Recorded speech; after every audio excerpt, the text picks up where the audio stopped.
네, 여러분들이 기다리고 기다리던 투자 나르샤 시간입니다. 나르샤, 날아오르다라는 순 우리말인데요. 여러분들의 종목이 훨훨 날아오르는 그날까지 저희가 함께하도록 하겠습니다. 오늘 투자 나르샤 시간에는 어떤 강의 주제로 강의가 펼쳐질지 주제 확인하고 돌아올게요. 네, 오늘의 주제는 악재로 인한 급락주 공략법입니다. 어떻게 공략하면 될까요? 네.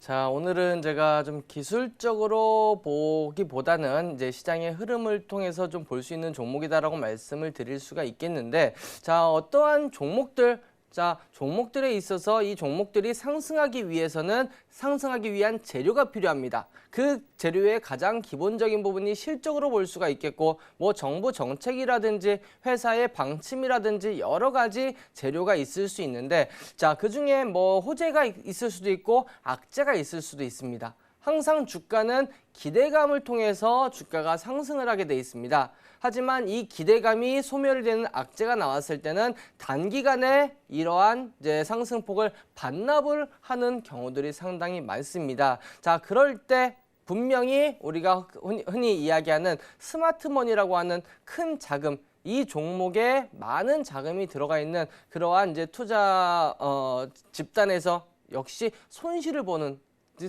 이제 스마트 머니의 이제 투자자들도 역시 우리 흔히 얘기하는 물리는 경우들이 생깁니다. 그래서 단기적으로 급락이 나왔을 때는 분명히 그 뒤따른 단기적인 강한 반등이 나오고, 흔히 뭐 시장에서는 개인 투자자분들 사이에서는 설거지 파동이다라고 이야기를 하는데, 그 설거지 파동에 대해서 오늘 제가 차트를 보면서 하나하나 설명을 드리도록 하겠습니다. 자, 첫 번째 종목입니다. 자, 네이처셀입니다. 네이처셀 같은 경우에는 저점 6,000원 대비해서 주가가 10배 올랐었던 종목입니다. 줄기세포 관련해서 주가가 급등을 했었고, 그 이후에 주가가 급락을 했습니다. 그 당시 저하한가를 기록을 하기도 했고, 그 하루 쉬고 그 이튿날도 하한가로 마무리가 됐습니다. 그리고 바닥을 다지다가 반등이 나오긴 했습니다만 추가적인 하락이 나왔습니다. 자, 이때는 돌발 악재가 뭐였느냐? 자, 여기서는 돌발 악재가 뭐였느냐?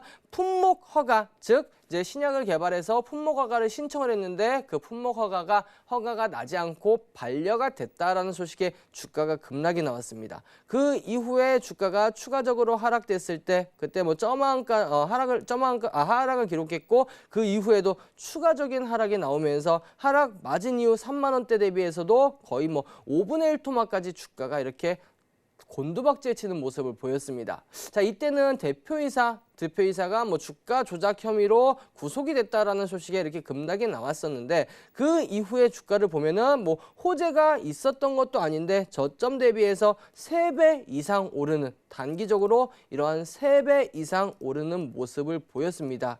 자, 어느 누구나 이 뭐 대표이사의 구속이나 아니면 임상 실패, 이 악재가 있음에도 불구하고 대량 거래량이 터진다. 이거는 누군가가 새롭게 매집을 했다. 매집을 하는 이유는 기존에 들고 있던 그러한 물량에 대해서 평단을 낮추기 위한, 일반 개인 투자자분들은 여기서 접근하기는 쉽지는 않으실 겁니다. 종목 자체가 워낙에 지금 공포감에 휩싸여 있기 때문에 여기서 투자하기가 쉽지 않을 텐데, 그럼에도 불구하고 거래량이 뭐 4천만 주 이상 이렇게 많은 거래량이 터졌다는 이야기는 여기서 또 다시 한번 스마트머니라고 하는 단기 자금이 유입이 됐다, 이렇게 볼 수가 있겠습니다. 그러다가 언제? 자, 보시면 29.85% 상한가의 급등이 한번 나옵니다. 이때 보시면 물론 뭐 호재성 이슈가 있어서 급등이 나올 수도 있겠습니다만, 그 호재성 이슈를 만들어냈다라고 우리가 해석을 하시는 편이 훨씬 더 이해하시기가 쉬울 겁니다. 이렇게 해서 첫 번째 상한가에서 공략을 한다면 그 이튿날도 상한가 쉬고 나서 또 상한가 급등, 이러한 흐름들을 우리가 볼 수 있다. 이거는 뭐 재료를 통해서 우리가 공략을 해서 수익을 본다라기보다는 단기적인 역시 수급을 통해서 본다, 이렇게 보시면은 충분히 단기적인 공략을 통해서 수익을 낼 수 있다, 이렇게 보시면 되겠고, 최근에 뭐 시가총액 1위까지 기록을 했었던 HLB 마찬가지입니다. 자, 주가가 뭐 임상 실패로 장중에 하한가로 바로 직행을 했고, 그 이튿날도 점하한가를 맞았습니다. 분명한 악재임에도 불구하고 그 이튿날 무려 2,600만 주라는 어마어마한 거래량이 터지고 주가가 하락을 메꾸고 플러스권으로 마무리가 됐습니다. 그리고 나서 뭐 지속적인 조정을 받습니다만 여기서 빵 하고 자, 상한가 점상이 한번 나오고 상한가가 풀렸다가 다시 상한가에 안착하고 그 이후에 주가는 최근에 20만 원대까지, 즉 이 점상한가 금액이 6만 원이면 6만 원 대비해서 3배 가까이 주가가 오르는 모습을 보였습니다. 물론 여기서는 뭐 임상에 성공을 했다라는 이야기, 실패했던 임상에 다시 성공을 했다라는 이야기가 나오면서 주가가 급등을 했습니다만 충분히 고점 대비해서 단기적으로 많이 빠졌고 바닥에서 또 단기적인 스마트 자금이 대량 자금이 유입됐기 때문에 이러한 흐름이 가능했다. 이렇게 볼 수가 있는 겁니다.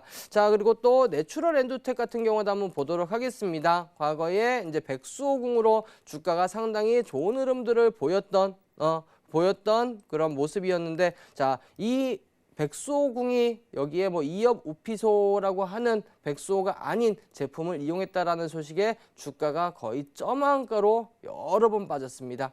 그리고 바닥권에서 어마어마한 거래량이 이렇게 실리는 모습, 4,600만 주라는 어마어마한 거래량이 실리고 나서 그 이후에 상한가를 기록을 하고 그 다음에 저점 8,000원 대비해서 단기간에 2만 원대까지 이렇게 빠르게 올라가는 모습을 지금 보실 수가 있을 겁니다. 이 역시 이 당시 뭐 호재가 나와서 주가가 상승했다라고 보기보다는 이 당시에 이제 워낙에 단기적으로 많이 빠졌고 그래서 저점에서 큰 자금이 들어와서 평단을 낮추고 나서 주가가 이렇게 올라갔다. 이렇게 이해를 하시면 훨씬 더 쉬울 겁니다. 제가 오늘 이 이제 교육을 왜 가지고 왔느냐라고 말씀을 드리면 최근에 지난주 금요일 날 점한가를 맞은 기업이 있습니다. 바로 이 강스템 바이오텍입니다. 자, 강스템 바이오텍 같은 경우에는 줄기세포를 이용해서 뭐 약을 만들고 치료제를 만들고 화장품을 만드는 이러한 업체다라고 보시면 되겠는데,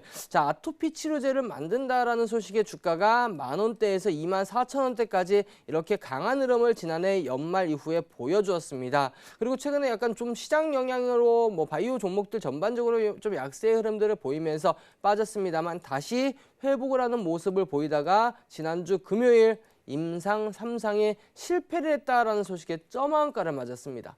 그리고 오늘 600만 주의 대량 거래량이 터졌는데, 자, 이 600만 주라는 거는 지금 뭐 오늘 마이너스 17% 장중에 20% 넘게 하락을 한 자리에서 이러한 600만 주라는 대량 거래량이 터졌다는 거는 분명히 여기서 뭐 많은 개인 투자자들이 들어갔다라기보다는 큰 고점에서 많이 좀 손실 구간이 큰 평단이 높은 그러한 스마트머니의 그런 이제 움직임이 아닌가라는 생각이 들고, 마찬가지입니다. 뭐 물론 추가적인 조정은 나올 수는 있겠습니다만 이러다 또다시 한번 상승의 흐름들이 나올 때 이 강스템 바이오텍 이 회사 측에서도 임상 3상에 뭐 문제가 있었다. 그래서 다시 한번 보완해서 임상 3상을 다시 한번 진행을 하겠다라고 발표를 했던 만큼 반드시 성공을 해내겠다라는 의지를 밝혔던 만큼 여기서 바닥권을 다지는 흐름이 나오다가 여기서 강한 흐름, 상한가의 흐름이 나올 때 공략을 한다면 단기적으로 큰 폭의 수익을 한번 낼 수 있지 않을까라는 그러한 생각이 듭니다.